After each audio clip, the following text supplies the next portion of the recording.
dimaksud BPH atau Benign Prostatic Hyperplasia atau biasa dikenal dengan pembesaran prostat betina. Jadi, BPH adalah suatu kondisi ketika kelenjar prostat membesar. Dan apa yang dimaksud dengan prostat? Prostat adalah kelenjar yang terletak di bawah kandung kemih dan mengelilingi saluran kemih, saluran tempat keluarnya urin dan sperma dari tubuh. Etiologi atau penyebab terjadinya benign prostatic hyperplasia.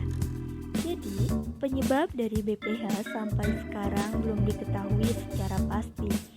Namun, ada dua faktor yang mempengaruhi terjadinya BPH, diantaranya yaitu usia dan hormonal menjadi predisposisi terjadinya BPH usia lanjut. Namun, menurut beberapa hipotesis menyebutkan bahwa BPH berkaitan erat dengan peningkatan dihidrotestosteron atau DHT, ketidakseimbangan estrogen-testosteron, interaksi antar sel stroma dan sel epitel prostat, berkurangnya kematian sel, dan teori sistem sel. Patofisiologis BPH atau benign prostatic hyperplasia. Jadi, BPH terjadi pada zona transisi prostat, di mana sel stroma dan sel epitel akan berinteraksi. Dan pertumbuhan sel ini dipengaruhi oleh hormon seks dan hormon sitokin. Sehingga di dalam prostat, testosteron akan diubah menjadi dihidrotestosteron atau DHT. Yang mana DHT ini merupakan androgen yang dianggap sebagai mediator utama munculnya BPH. Dan biasanya pada penderita BPH, hormon DHT ini akan sangat tinggi di dalam jaringan prostat. Dan juga sitokin akan berpengaruh pada pembesaran prostat dengan memicu respon inflamasi dengan menginduksi epitel. Terjadinya pembesaran prostat ini disebabkan karena hiperplasia, sehingga terjadilah penyempitan uretra yang mengakibatkan aliran urin melemah dan gejala obstruktif seperti hiperaktif kandung kemih, inflamasi, dan pancaran miksi lemah. Nah, apa sih tindakan yang tepat untuk pasien BPH? Nah, penyakit ini merupakan penyakit bedah loh. Jika keluhan masih ringan, maka observasi diperlukan dengan pengobatan simptomatis untuk mengevaluasi perkembangan klien. Namun, jika telah terjadi obstruksi atau resistensi urin, infeksi, infisiensi ginjal, maka harus dilakukan tindakan. Nah, pada pasien dengan BPH, salah satunya adalah tub. Setelah tindakan tub, dipasang kateter 3-way. Irigasi kandung kemih secara terus-menerus dilakukan untuk mencegah pembekuan darah. Rasa nyeri dapat dikarenakan adanya pembekuan darah yang banyak di kandung kecing, sumbatan kateter, berlubangnya kandung kecing, akibat operasi atau analgetik yang tidak adekudat.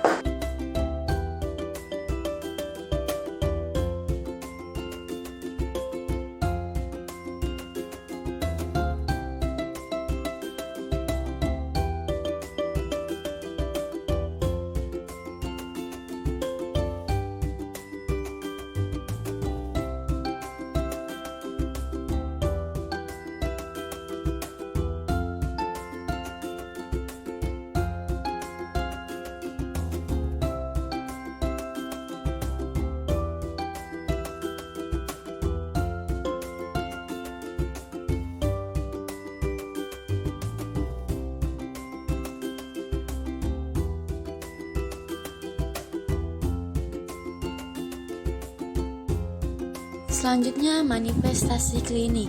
Yang pertama ada gejala obstruktif meliputi hesitansi, yaitu memulai kencing yang lama. Yang kedua, intermitensi, yaitu terputus-putusnya aliran kencing. Yang ketiga, terminal dribbling, yaitu menetesnya urin. Yang keempat, pancaran lemah, yaitu kelemahan kekuatan dan kaliber pancaran desustror. Dan yang terakhir, rasa tidak puas setelah berakhirnya buang air kecil. Dan yang kedua, ada gejala iritasi meliputi urgensi, yaitu perasaan ingin buang air kecil yang sulit ditahan. Yang kedua, ada frekuensi, yaitu penderita miksi lebih sering dari biasanya dapat terjadi pada malam hari atau nokturia dan pada siang hari. Dan yang terakhir, ada disuria, yaitu nyeri pada waktu kencing.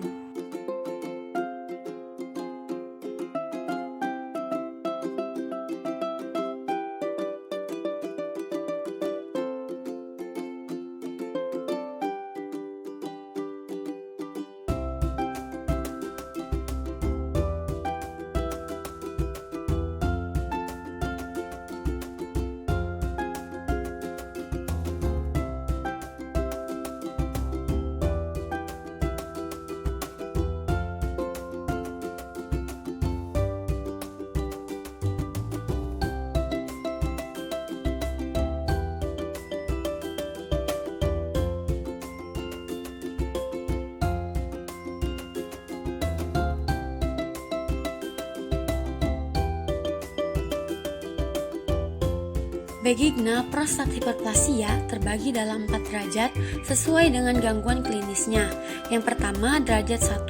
Keluhan prostatisme ditemukan penonjolan prostat 1-2 cm, sisa urin kurang dari 50 cc, pancaran lemah, nekturia, berat kurang lebih 20 gram.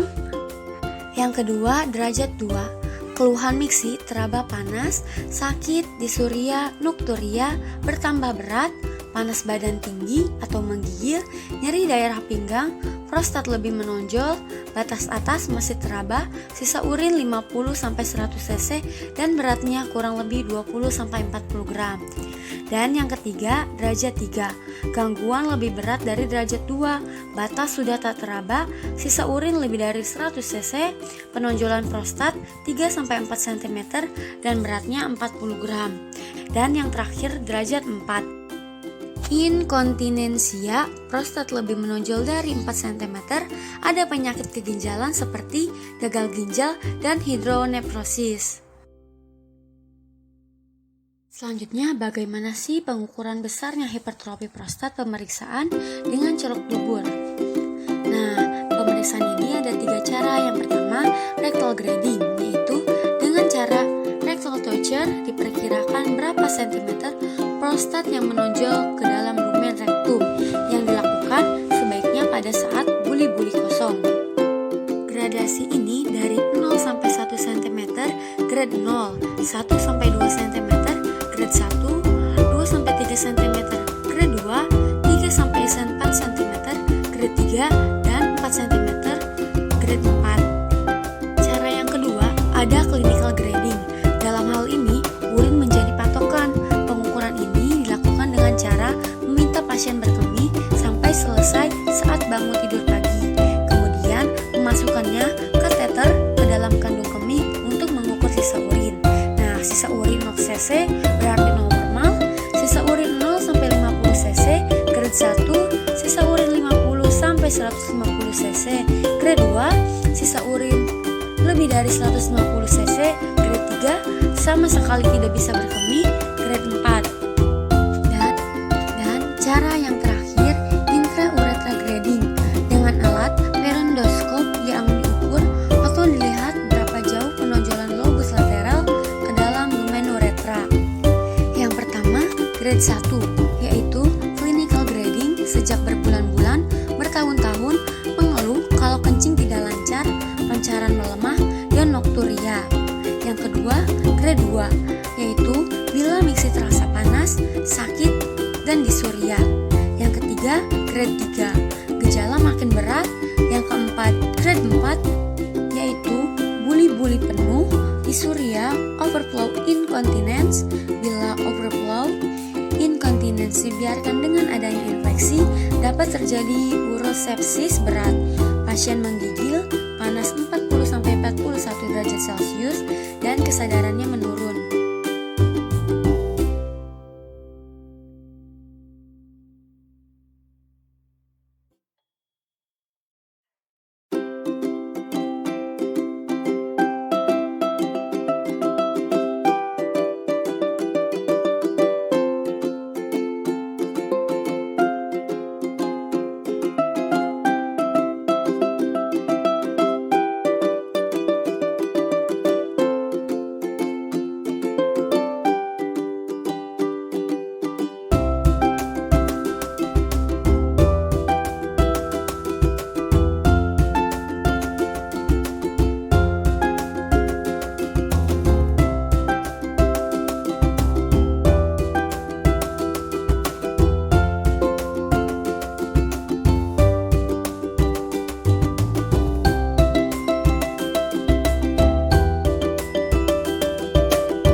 keperawatan, yang pertama, nyeri akut berhubungan dengan agen cedera fisik atau pembedahan.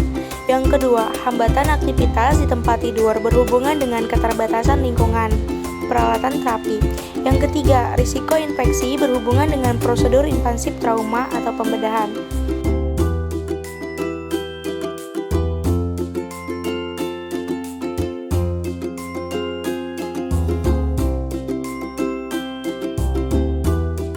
Pemeriksaan penunjang yang pertama, pemeriksaan laboratorium, yaitu pemeriksaan darah lengkap, paal ginjal, serum elektrolit, dan kadar gula digunakan untuk memperoleh data dasar keadaan umum klien. Selanjutnya, pemeriksaan urin lengkap dan pemeriksaan PSA atau prostatic specific antigen.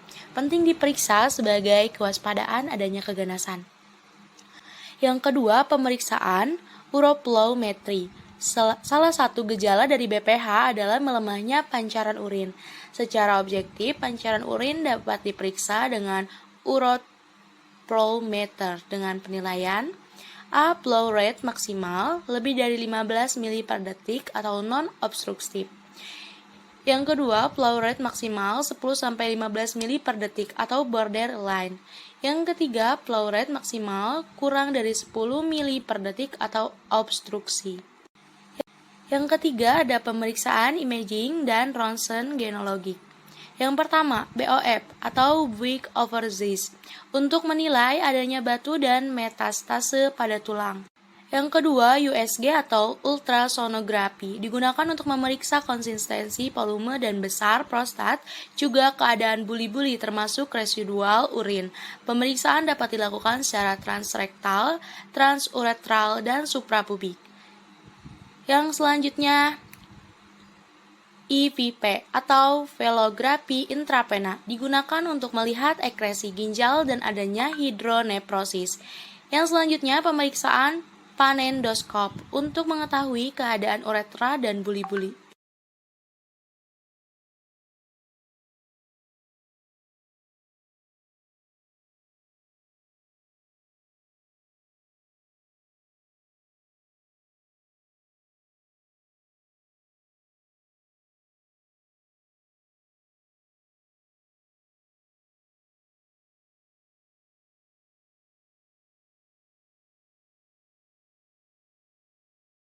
Penata laksanaan dan terapi yang pertama, observasi.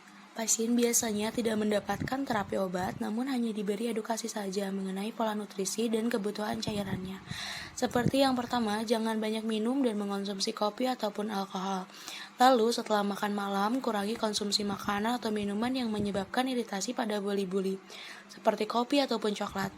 Lalu, batasi penggunaan obat-obat influenza yang mengandung penipropanolamid. Kemudian kurangi makanan pedas dan asin.